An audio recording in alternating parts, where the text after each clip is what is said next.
2 hvězdy pro 6leté klisny.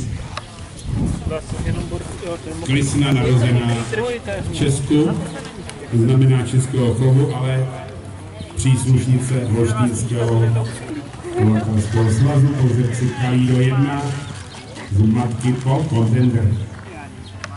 Majitelem Jiří Majer. Já si počkej, nevím.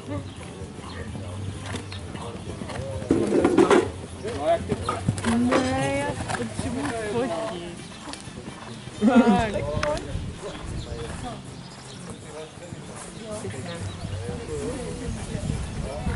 Teď jo. Teď ne.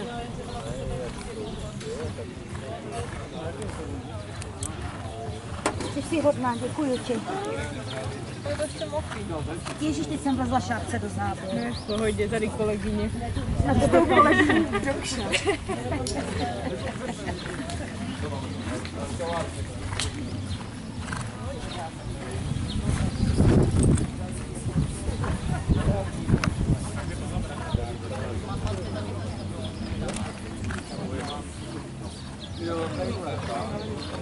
Já vím.